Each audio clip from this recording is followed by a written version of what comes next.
Hello everyone, now I will show you how to set up a TP-Link router, Archer AX72.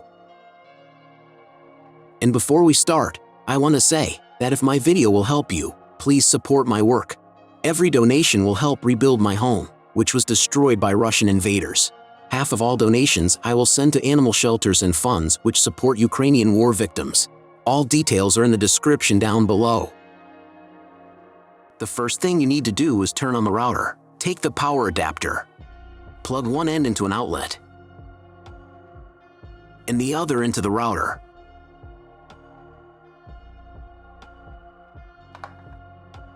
On some models, you need to press the power button.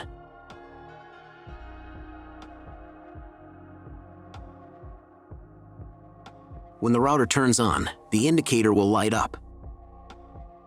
Then connect the cable from your broadband provider to a special port.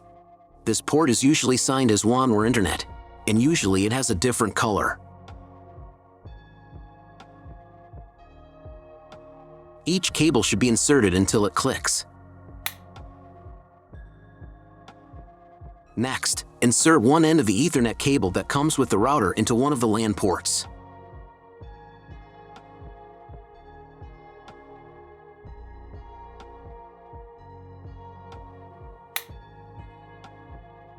And plug the other end into the Ethernet card of your computer or laptop. Great, we connected the router to your computer. Now you need to set it up. But first, I will show you another method how you can connect the router if you do not have an Ethernet cable or your computer does not have an Ethernet port. All you need to do is connect the router with the power adapter and the cable of your internet provider.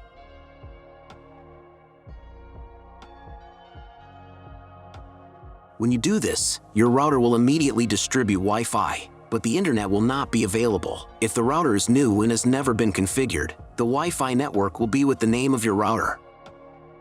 The router name and Wi-Fi password are printed on the sticker that is located on the router. These credentials are different for each router. Connect to it.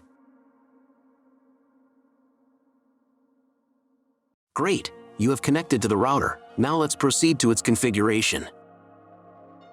First, open your browser and go to the URL that you see on the screen. Use the address bar, not the search bar.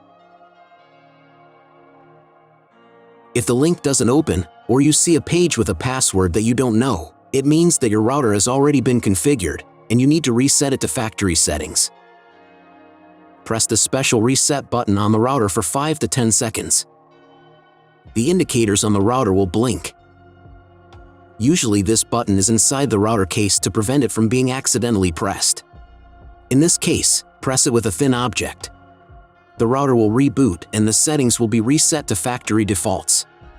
Then you can try to enter the router settings panel again. If your router settings panel looks not like mine, it means that your router has a different version of firmware. I recorded a video for each type of firmware. All links are in the description down below. So, at first you need to set a password for the personal cabinet of your router. Click on Let's Get Started button.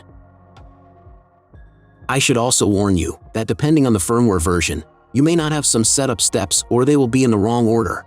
Trust me, you got this. Just watch the video and follow instructions. On the first screen, select your time zone. If you don't remember which one you have, select any and click Next.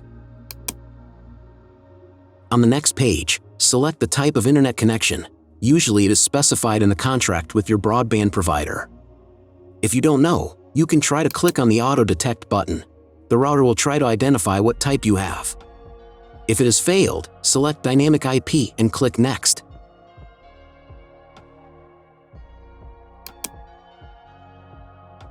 Depending on what type of connection you have chosen in the previous step, this page may differ from mine.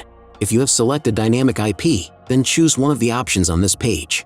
If your ISP only allows internet access to a specific MAC address, you need to clone the MAC address of the primary computer. If you are not sure about your MAC, select Use Default MAC Address and click Next. In most of the cases, there is no need to clone the MAC address. But if you can't get the internet connection after quick setup, please run it again and clone the MAC address for a try. On next page, Set name and password of your future Wi-Fi network. You can enable the available modes of your router.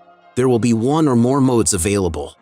If there are several, enable them and enter for each network the name and password of your future Wi-Fi network. Password must be at least 8 characters long. When you write the credentials, click on the Next button.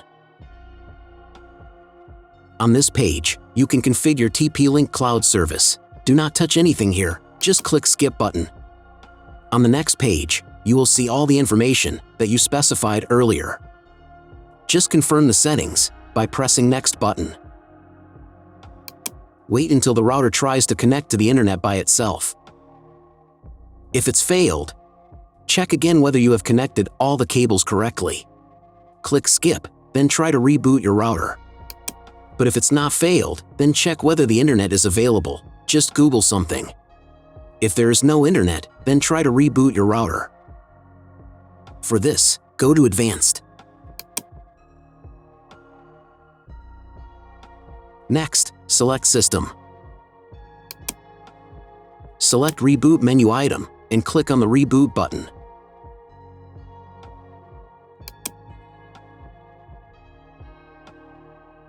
If the internet still does not appear, then log into the router control panel using the password that you created at the very beginning of the router setup. Select Internet menu button, and then clone MAC address. After that, save the settings. Reboot your router and after a couple of minutes check internet connection.